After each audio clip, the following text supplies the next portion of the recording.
I don't think this is an overstatement. The Blue Jays are only going to go as far as Vlad Guerrero Jr. takes them, period. And the stats back that up.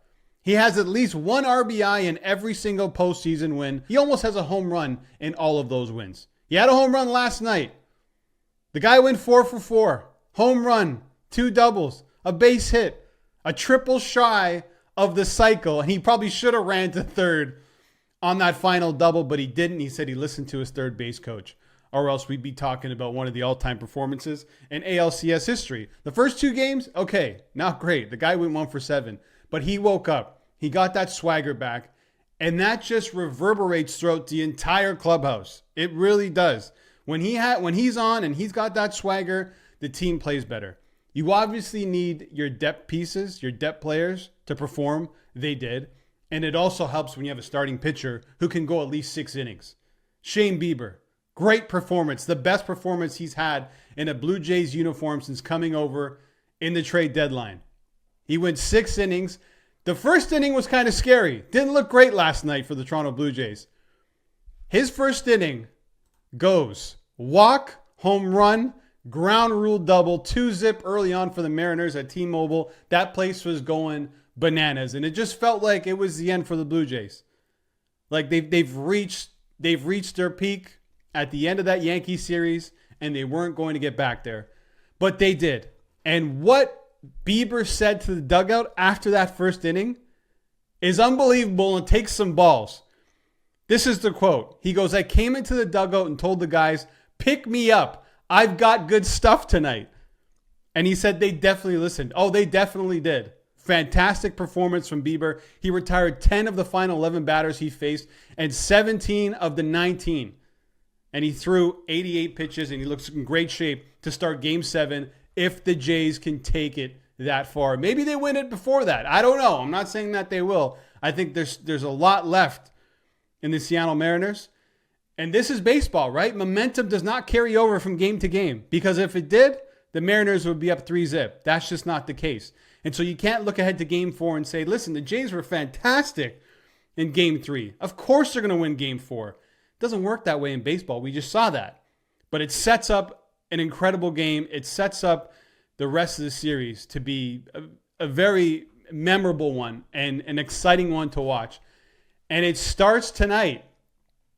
And it's Luis Castillo going for the Mariners against Max Scherzer. Max Scherzer is getting the ball for the Toronto Blue Jays, 41-year-old who hasn't pitched in almost a month. And you can look at that 2 ways. I look at it as, okay, he's 41. He probably needs the time. He's been dealing with injuries all season long. His back, his thumb, I think his hip at one point. So the time off was probably pretty good. But on the flip side, you look back to his September, and it was horrible. He went 0 for 3 in 3 starts with a 10.20 ERA. In 4 starts, 10.20 ERA.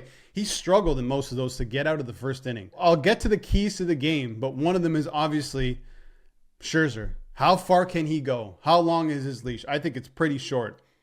If he gives up 2 runs in the first inning the way that Bieber did in Game 3, I think more than likely Schneider's going to pull him and maybe bring in Bassett or Eric Lauer as a long reliever to go as long as they possibly can. So Scherzer is obviously going to be important.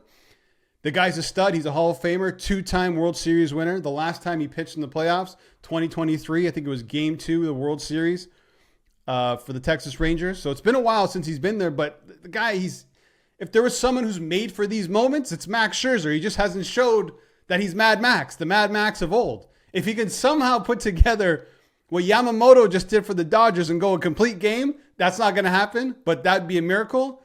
That's what you want out of Max Scherzer in the best case possible for the Toronto Blue Jays. But I think what they're kind of looking at is, can you give us 3 innings? 2 runs through 3 innings. I think John Schneider will bite your hand off for it. So watching him tonight, it's going to be incredible. And obviously you have the built-in storyline. Can the old dog do it one more time? Right? It feels like it's a movie. Can he get out there and do it one more time? We'll have to wait and see. He goes up against Luis Castillo, who's pitched tough against the Jays in the past. Not so much this season. 7.20 ERA, 10 innings pitched. But in the playoffs, he's pretty good. He has 25 and 2/3 innings pitched in the playoffs and has allowed 3 runs, a total of 3 runs. Good for an ERA of 140. And his last start came in game 2 against Detroit. 4 and 2/3, 1 hit, 4 walks, 3 strikeouts. He's a ground ball pitcher, but he can eat you up as well. Based on what I saw from the Jays batters last night, they woke up. They were much, much more aggressive. And I think they're going to probably keep that approach. And they found something last night, I felt. Because through the first 2 innings, they just weren't as aggressive as they have been in the past.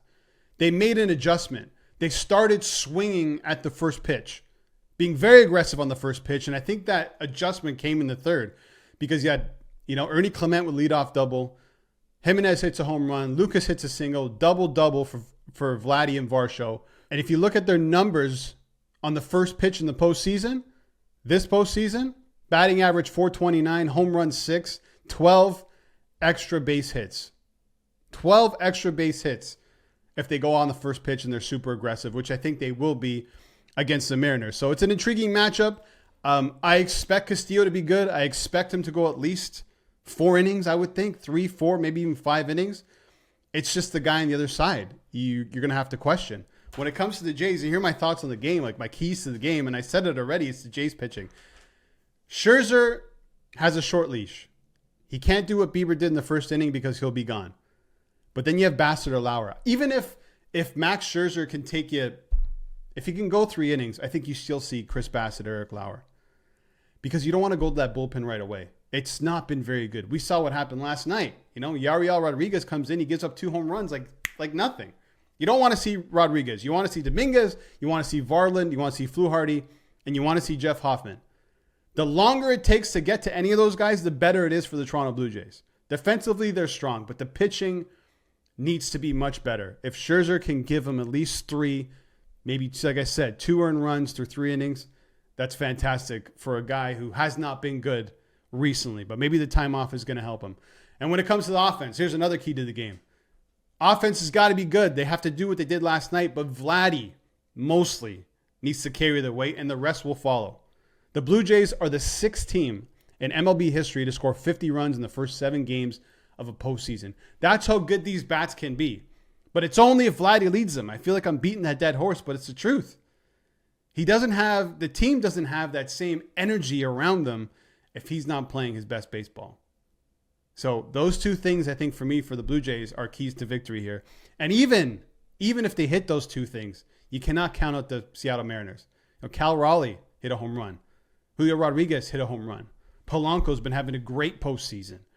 Eugenio Suarez has had decent numbers against Max. And they can get to this bullpen.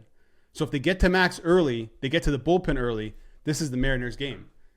But if it goes the other way, then I feel like you have to give the edge to the Blue Jays. And then you got a whole new series. It's 2-2. You get Gosman on the mound, you Savage, and so on and so forth.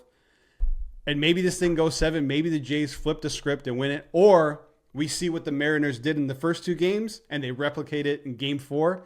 And if that's the case, this is a must-win. This is a Game 7 for the Jays. It would be curtains. Mariners going to the World Series. All right, that's it for me. If you enjoyed this video, this recap/preview, make sure you hit that like button and subscribe to the BetCanada YouTube channel. I'll have more previews and recaps as the postseason goes on. So make sure you do that and comment below. I want to know what you think. Who you got winning Game 4 tonight between the Jays and the Mariners? Let me know in the comments below.